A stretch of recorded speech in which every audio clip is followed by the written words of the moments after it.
193장입니다. 우리들의 싸울 것은 혈기 아니요 우리들의 싸울 것은 육체 아니요 마귀 관계 힘써 싸워 깨쳐버리고 죽을 영을 살릴 것일세. 일심으로써 힘써 나가세. 머로서 힘써 싸우세. 교황제도 붕괴하는 인류전쟁에 성전고를 울리기까지 우리들. 하나님 말씀 요소서 1장입니다. 요소서 1장 1절에서 끝까지 말씀 교동합니다. 1절 말씀 제가 먼저 받들어 봉독드립니다. 여호와의 종 모세가 죽은 후에 여호와께서 모세의 시종 눈의 아들 요수에게 일러 가라사대 네 종 모세가 죽었으니 이제 너는 이 모든 백성으로 더불어 일어나 이 여단을 건너 너는 그들과 이스라엘 자손에게 주는 땅으로 가라. 너희가 하나님의 성전인 것과 하나님의 성령이 너희 안에 거하시는 것을 알지 못하느냐.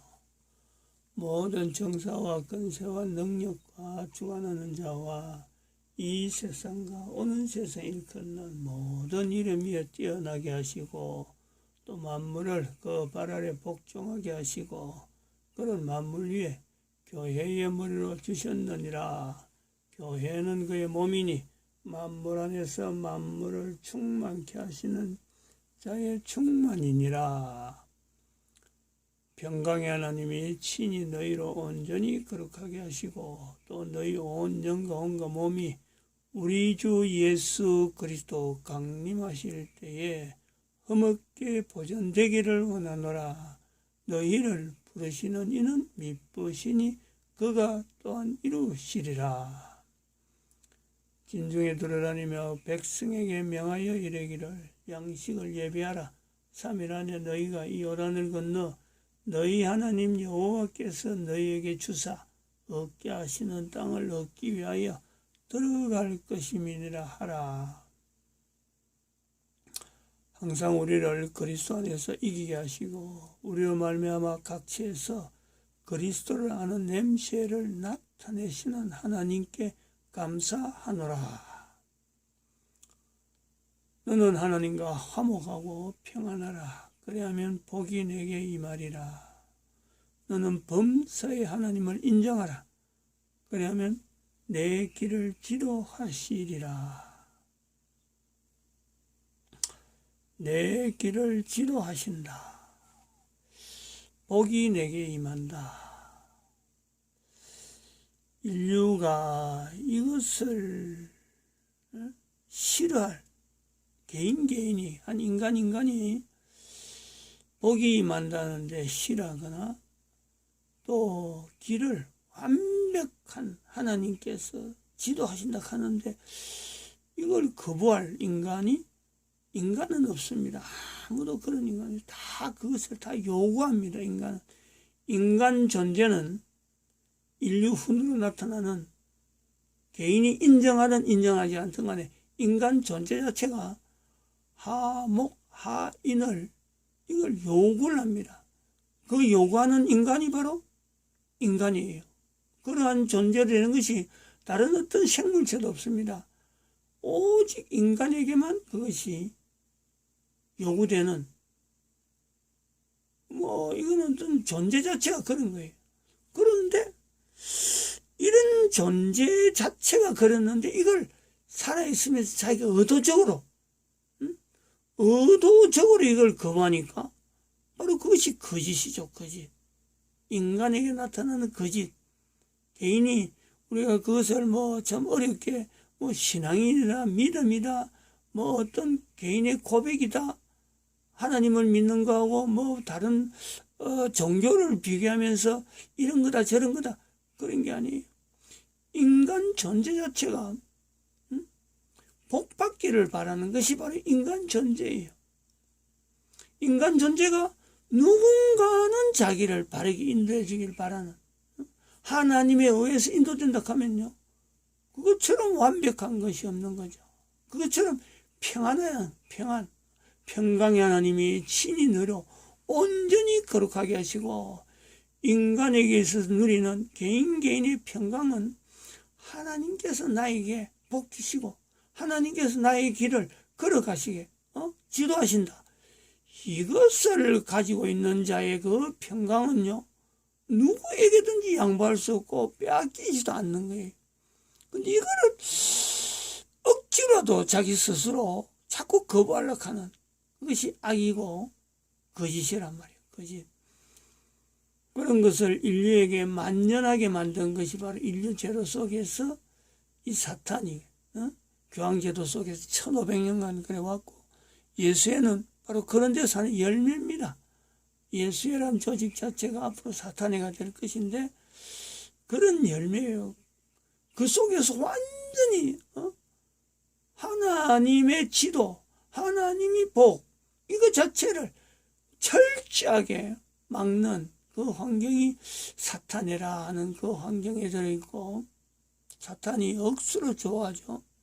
마치 자기 친구처럼 아마 그렇게 보일 거예요. 형태로 보여주는 사탄, 그게 바로 예수의 조직의 운영체, 그 모체가 되는 교황제도. 여기서 뿌리 나가지고 지금 대한민국의 문재인의 사태까지 지금 대한민국이 맛보는 거예요. 대통령으로 됐는데 지금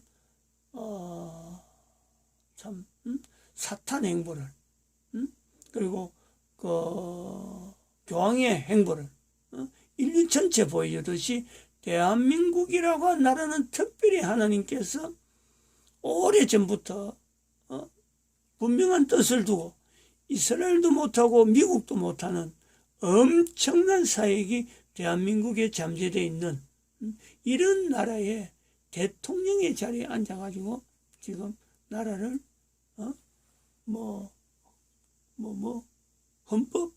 헌법을 개정한다더니 그다음에 그 국가보안법을 폐지한다더니 이런 다른 나라에서는 참 생각지도 상상도 할 수 못하는 이런 일을 지금 자행하는 그런 형편에까지 이르렀습니다. 이것을 대한민국 국민들은 이승만 대통령을 통해서 대한민국이 건국되었다 하는 이 내용에서 분명한 하나의 방향을 정해야 되는 그런 어떤 시간이 되었다 이렇게 봅니다. 오늘은 여기에 관계된 내용을 한번 방송을 통해서, 유튜브 방송을 통해서 한번 좀 나타내려고 합니다. 우선 정가원 목사가 하는 이 여하라 TV에서 나오는 이런 내용이 있어요. 짧은 건데 요약을 아주 중간에 끊었습니다. 끊어서 이렇게 방송 올린다. 한번 들어보시죠. 48년 8월 15일 날 이승만 대통령이, 아니 보세요, 이승만 대통령은 1948년 8월 15일 날 이승만 대통령이 된 거예요. 그 제주도 4.3 사건과 진압은 미 군정하에서 이루어졌단 말이에요. 미 군정하에. 그런데 이승만이가 그렇게 했다고 이런 개자식들이 말이야 이 헛소리를 하는데, 내가 도저히 참을 수가 없어 일어났어요.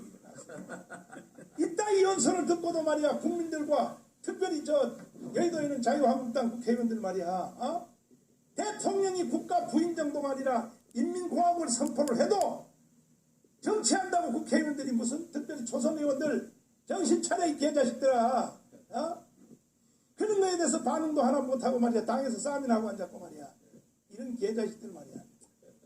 교수님, 내가 최초로 일어섰어요. 내가 방송한 뒤에 내가 일어선 건 처음이야.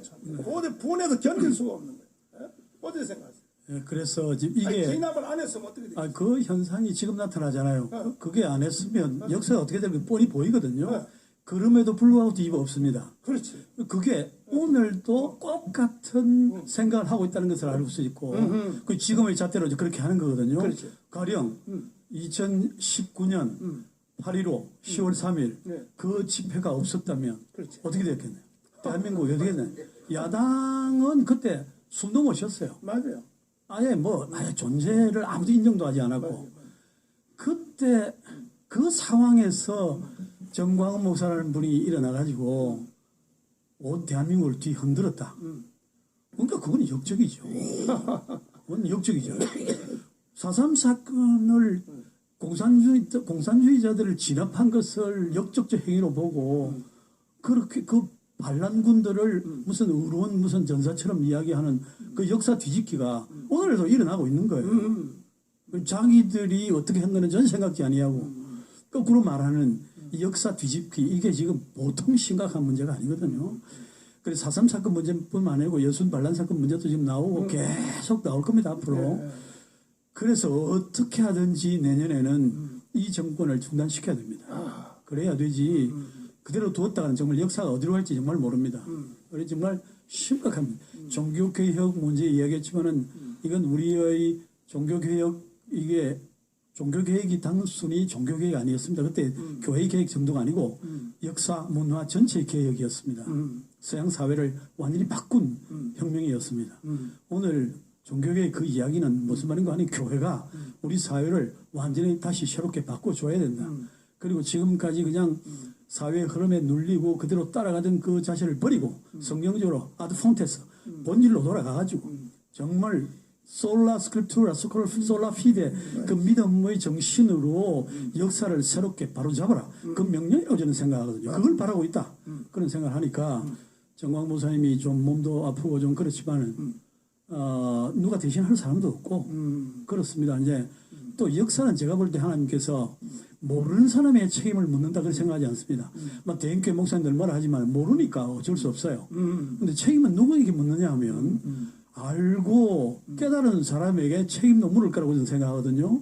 그래서 결국은 내 생각에 하나님 앞에 이 대한민국의 미래를 나중에 잘못되면 전부 책임을 정광훈 목사에게 묻지 않겠나. 그러네, 이거 큰일 났네, 이거 완전히. 그러니까 이게 단순한 문제가 아니고 역사에 진짜 우리는 책임이잖아요. 책임을 위해서 희생하고 뭐 이걸 통해서 무슨 뭐 돈벌이를 하고 뭐 자기 부귀 영화를 누리려 하는 사람이 아무도 없잖아. 역사에 그런 사람 없었습니다.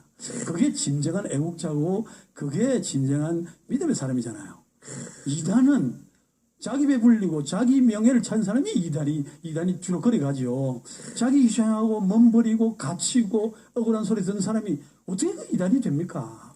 그럴 수 없어요. 그러니까 사람들이 좀 아주 상식적인 측면에서만이라도 생각하면 생각을 완전히 바꿀 수 있다고 생각합니다. 그래서 이왕에 먼저 보았고 먼저 소리를 쳤으니까 끝까지 하여간 하나님 주시는 능력으로 최선을 다하도록 힘써 주시기를 바랍니다. 아멘.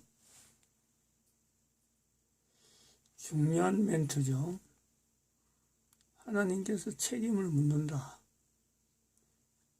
아는 자에게 책임을 묻는다. 아주 중요한 표현이고 평소에 빌립 전도연구소에서 사실 이 부분을 가지고 지금까지 버텨온 그런 요소가 있다 봅니다. 그걸 그 신학자도 아닌 이렇게 표현을 하니까 좀 너무 저 자신이 좀 이렇게 고무가 되네요. 또 다른 거 하나는 이겁니다.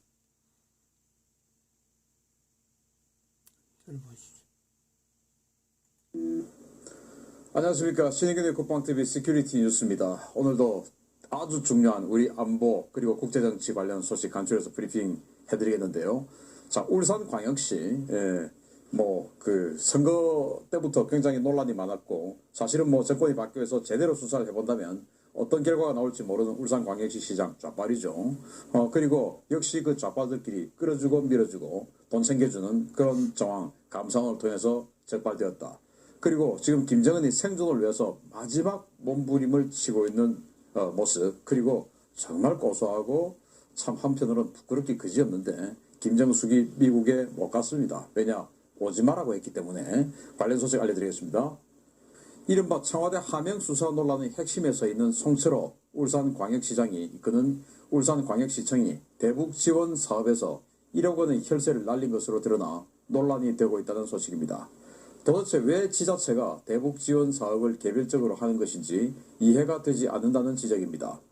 울산광역시가 친북 성향의 시민단체가 추진한 대북 지원 사업을 지원하는 과정에서 국민의 혈세 1억 원을 날린 사실이 감사원 결과 드러났습니다. 울산광역시는 지난해 북한에 콩기름을 전달하겠다며 허위 보조금 교부 신청서를 제출했던 모 단체에 지방보조금 1억 원을 부적절하게 집행했는데요. 감사 결과 이 돈은 북한에 단 1원도 보내지지 않은 것으로 확인되었습니다. 이 단체는 2018년 12월 26일 북한에 콩기름을 전달한 뒤 2019년 1월 통일부에 콩기름 반출 결과 보고서를 제출했는데요. 울산시는 이 단체가 대북 콩기름 지원 사업을 끝낸 것을 알고도 해당 단체에 지방보조금 1억 원을 지급했고, 해당 단체는 이 돈을 콩기름 구매가 아닌 자신들의 운영 자금으로 유용했습니다. 하지 않았거나 존재하지도 않은 행사와 업무를 조작해 국가와 지방자치단체로부터 보조금을 타내 유용하는 수법은 이른바 진보단체들에서 광범위하게 자행되어 온 범죄들인데요. 지난해 윤미향 사건 때 한국정신대문제대책협의회가 국고보조금 13억 원을 수령해 8억 원을 횡령한 사건, 그리고 박원순 전 서울시장과 가까운 특정 단체에 서울시 미니태양광 사업 특혜를 주며 보조금을 지급했던 서울시 미니태양광 사건 등의 범죄 행위에 대한 처벌은 주의나 경고 처분이 전부였습니다. 북한에서 이른바 통치용 물자로 사용되는 콩기름을 한국의 시민단체가 구매해 보내주는 것도 어이가 없는데, 이러한 사업에서까지 서류를 조작해 막대한 혈세를 뜯어가는 자칭 진보 시민단체들에 대한 전수조사와 혈세 횡령에 대한 엄중한 처벌이 필요하다는 목소리가 높아지고 있습니다. 자, 송철호, 정권 바뀌어서 제대로 수사하면 어떻게 될지 모르는 사람이죠. 지금 제가 이 울산광역시하고 가까운 곳에 살고 또 울산광역시에 지인들이 많이 있다 보니까 공무원들 죽으려고 그런답니다. 한마디로 시쳇말로. 성향 안 맞으니까. 그래서 이 송철호가 시장으로 있으면서 김정은의 방중 추진 가능성이 꾸준히 제기되고 있는 가운데 북한이 압록강 북중 국경지역의 황금평 경제개발특구를 다시 추진하려는 움직임을 보이고 있습니다. 대규모 병력이 황금평에 배치됐다는 소식입니다. 북한이 과거 중국과 추진하다가 무산된 황금평 경제개발특구에 최근 병력과 장비들이 대거 반입되었다고 RFA가 18일 보도했습니다. RFA의 평안북도 신도군 소식통은 RFA에 15일부터 신도군 국경 일대에 갑자기 무장 경비 초소가 크게 증강됐다라며 압록강 갈대밭 일대에도 무장 군인들이 곳곳에서 경비를 서기 시작했는데, 이 때문에 요즘에 주민들이 갈대밭 근처에 가까이 가지 못하고 있다라고 전했습니다. 소식통은 황금평 일대의 국경 경비 병력이 과거보다 2배 이상 증강됐다라며 이번 병력 증강은 황금평 경제특구 일대를 중점적으로 경비하기 위한 조치라고 풀이했습니다. 신의주와 단동 사이에 있는 황금평은 2002년 경제특구로 지정되어 중국과의 공동개발이 추진되었지만 이 사업을 총괄했던 장성택이 처형되면서 백지화됐던 곳인데요. 북한은 이곳을 중국의 지원 하에 외화를 벌어들일 수 있는 경제특구로 되살려 통치자금을 확보하는 방안을 추진하는 것으로 보입니다. 문제는 유엔 제재인데요. 북한 입장에서는 경제난 타개와 김정은 리더십 회복을 위해 반드시 성사시켜야 할 황금평 개발 사업, 과연 김정은의 뜻대로 이루어질지 지켜봐야 하겠습니다. 김정은도 알죠. 지금 남한 돌아가는 상황 보니까 이 좌파들이 정권을 연장할 가능성은 거의 없어 보인다. 사실 그렇지만 우리가 긴장을 소득은 없이 끝날 가능성이 높다라고 봅니다. 자, 다음 소식 김정숙입니다. 문재인의 해외 순방 일정에 단 한 차례도 빠지지 않았던 김정숙이 이번 미국 방문에는 따라가지 못하는 것으로 확인되었습니다. 미국이 방역을 이유로 김정숙의 입국에 난색을 표했기 때문이라는 관측이 나오고 있습니다. 19일 출국하는 한미 정상회담 대표단에 영부인인 김정숙의 이름이 빠져 있으며, 이는 문재인의 해외 정상회담 일정 출국 사상 처음 있는 일이라고 주요 매체들이 19일 일제히 보도했습니다. 당초 청와대는 문재인과 김정숙 부부가 한미 정상회담을 염두에 두고 3월과 4월에 38일 간격을 두고 아스트라제네카 백신을 접종했다고 밝혔는데요. 그럼에도 불구하고 김정숙이 방미 대표단 명단에서 제외된 것은 철저한 방역 조치를 요구한 미국의 조건 때문이라고 매체들은 전하고 있습니다.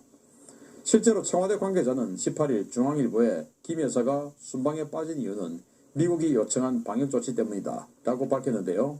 일각에서는 김정숙이 아스트라제네카 백신을 맞았다고 공식 발표됐기 때문에 미 방역당국이 입국에 난색을 표한 것이 아니냐라는 관측도 제기되고 있습니다. 실제로 문재인 부부는 항체 생성을 위해 최소 8주 이상의 간격으로 접종을 하도록 되어 있는 아스트라제네카 백신의 접종 가이드라인을 완전히 벗어나는 38일이라는 간격으로 접종을 했는데요. 공식적으로 38일 만에 아스트라제네카 백신을 맞았기 때문에 방역 위험이 발생할 수 있다는 판단이 이번 김정숙 배제의 배경으로 작용했을 수도 있다라는 관측이 나오고 있습니다. 현 정권의 실세 중의 실세라고 불리는 김정숙은 과거 해외 순방 일정에서 대통령보다 앞서 걷거나 공식 일정 중에 수행원을 뒤로하고 종교시설에서 뛰어다니거나 만찬장에서 말춤을 추는 등 상식 밖의 행동으로 적절치 못하다는 비판을 받아왔는데요. 과연 미국이 왜 김정숙의 입국에 사실상 거부 의사를 밝혔는지 그 배경에 관심이 쏠리고 있습니다. 정말 제가 남의 부인을 가지고 긴 말은 안 하겠습니다만은 우리가 기억하는 영부인 유경수 여사 그리고 노태우 대통령의 부인인 김옥숙 여사 이런 그 좀 품위 있는 분들하고 너무나 다른 캐릭터죠. 그래서 좀 어떤 사람들은 그게 더 자연스럽고 좋지 않냐, 서민적이지 않냐라고 하지만 대통령 영부인이 서민적이고 이상하라고 있는 자리는 아니죠.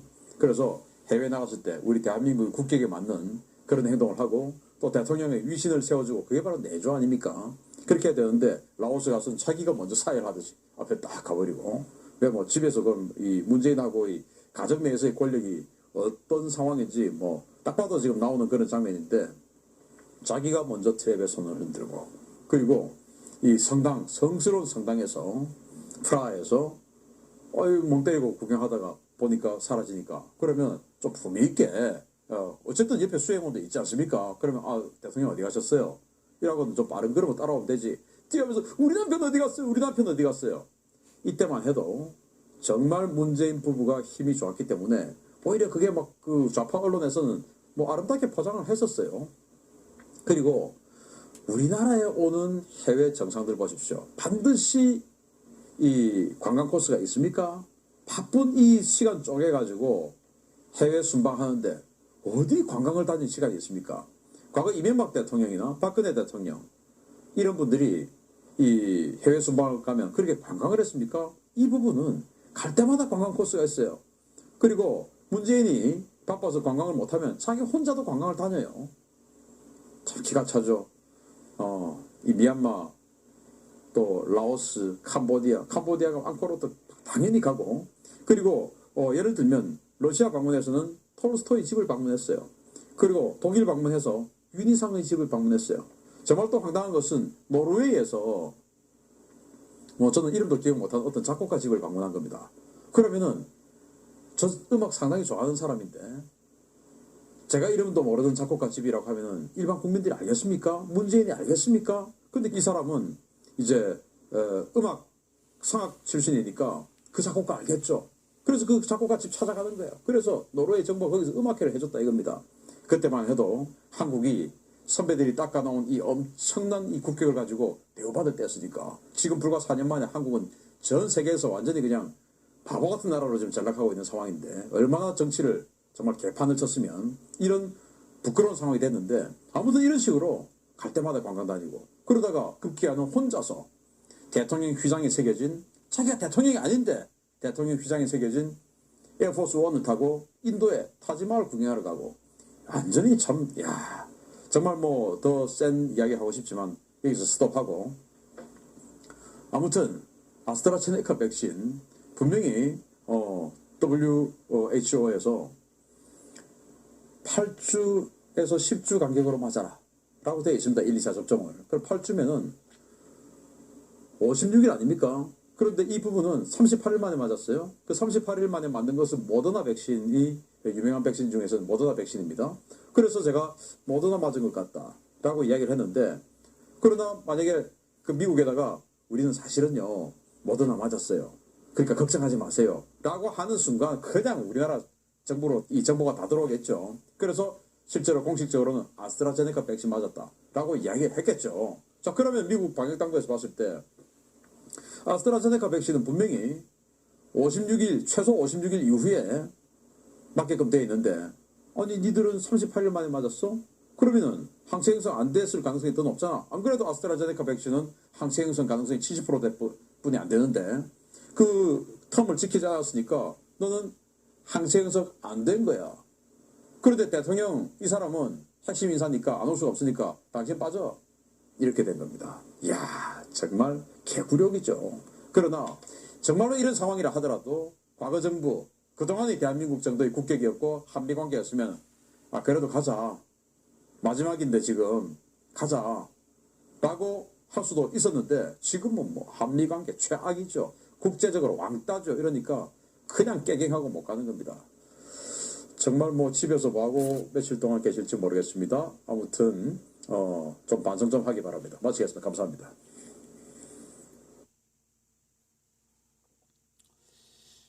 우리가 이 내용에 생각해야 될 것이 있습니다. 그냥 단순한 이 시사라고 보이는 않습니다. 미국의 입장을 우리가 좀 보면은 일단은 이 어떤 예식에서도 지금 이 사람의 그 행보가 어째 보면 예절에서도 안 맞거든요. 이런 식해서 국가 간에 서로 주고받는 손님 맞는 입장에서 봐도 이 사람이 미국에 와서 어떤 행태를 할지 모르겠어요. 실제로 제가 볼 때는 이 사람은 의도적으로 한 것 같아요. 그 나라 국격을 자기가 난잡하게 하는 행동을 통해서 그 나라 국격을 떨어뜨리려고 하는 요소가 있단 말이죠. 오는 손님들이 어떻게 하느냐, 그 나라의 어떤 미신도 있는데 미국에서 어떤 행동을 할지 모르는 겁니다. 지금 마지막이니까 그거 걱정을 한 것 같아요. 제가 볼 때는 본인도 지금 다뤄다니면서 뭐 순진한지 하는 것 같지만은 실제로는 그 이면에는 의도적으로 깽판 치고 있는, 소매 깽판이죠. 깽판 치고 있는 거고, 그거를 지금 현재 미국에서 지금 마지막 그 방미니까, 공식적인 방미니까 그것은 이제 브레이크 잡는 그 내용입니다. 또 하나 우리가 봐야 될 것은 뭐냐면은 하나님의 섭리입니다. 인간이, 부부가, 그럼 또 문재인이라는 인간이 대통령으로 돼가지고 대한민국에 저질러진 이 사건은 아까도 말씀드렸지만 헌법 개정, 자기 나름대로 지금 다른 어떤 의도를 가지고 헌법 개정해서 지금 남북이 어떻게 하든지 뭐 참 자기 하는 의도대로 진행하는 그 요소가 있습니다. 또 한편으로는 국가보안법 철폐, 대한민국 사회를 어떤 사회로 만들어놨고 휘저놨고, 뭐 헌법이 안 되더라도, 헌법 개정이 안 되더라도 국가방위법 국가보안법 폐지시키나면은 완전히 나라가 진짜 이 김정숙이 하는 것처럼 개판되는 거. 이게 뭐예요 이거?